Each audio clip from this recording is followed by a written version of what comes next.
इसी को कहते हैं कि हम तो डूबे हैं सनम, साथ में तुम्हें भी डुबा कर लेके जाएंगे। किसी मौर्रिख ने क्या खूब अल्फाज तहरीर किए थे, रहजन है मेरे रहबर, मुंसिफ है मेरे कातिल, कह दूं तो बगावत है, सहलूं तो कयामत है। जिला बांडीपुरा के अंदर एक शॉकिंग इंसिडेंट पेश आया है और आपको बता दूं कि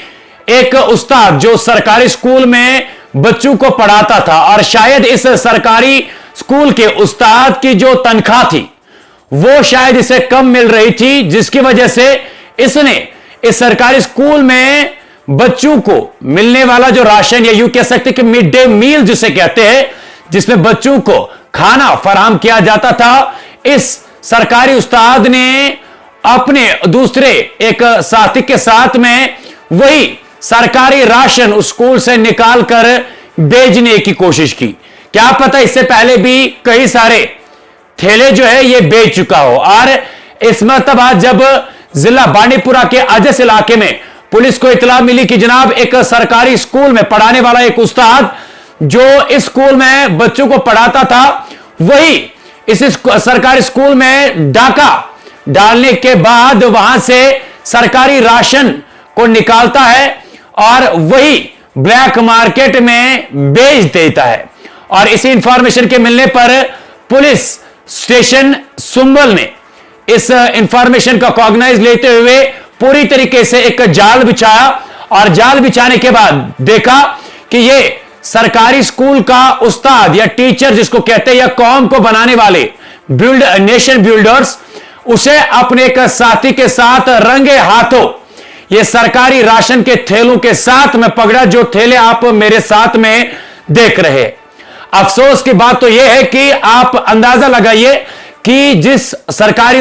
स्कूल में पढ़ाने वाले उस्ताद को कम से कम 50 से लेकर 70,000 तक तनख्वाह मिलती है, उस 70,000 रुपए से भी वो खुश नहीं है, जिसकी वजह से वो सरकारी खजाने पे या इन गरीब बच्चों के खाने पे भी डाका डालने में कोई कसर नहीं छोड़ रहा है। हम ये नहीं कहते कि सारे उस्ताद एक जैसे, लेकिन पुरानी कहावत आपने सुनी होगी कि एक गंदी मछली पूरे तालाब को गंदा कर देती है। और आपको बता दूं कि यह एक अफसोसनाक वाकया है और साफ तौर पर यह है कि इससे पहले भी इसने इस तरीके के कितने घोटाले उस स्कूल में किए होंगे जिस स्कूल में ये पढ़ाते होंगे। और पुलिस ने इस जुर्म में बाज़ाब्ता तौर पर कॉग्नाइज लेते हुए इसमें under limit sections of law के तहत केस भी दर्ज किया है। लेकिन अवाम की मांग तो यह है कि जनाब जो इस तरीके से सरकारी स्कूल में पढ़ाकर सरकार से तनख्वाह ले रहा और उसके बाद इसी सरकारी स्कूल में बच्चों के हक पे डाका डालता हो, उस जैसे उस्ताद को उसे नौकरी से मुअत्तल या खारिज करना चाहिए। लेकिन आप देखिए किस तरीके के वाकयात हमारे समाज में पेश आते हैं। सवाल यह है कि क्या इस सरकारी उस्ताद को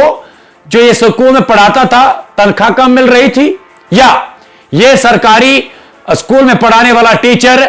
पैसों का भूखा था। और यह साफ तौर पर इजहार हो रहा है कि अगरचे इंफॉर्मेशन मिलने पर पुलिस ने इसको रंगे हाथों इस सरकारी राशन के थैलों के साथ में अरेस्ट किया,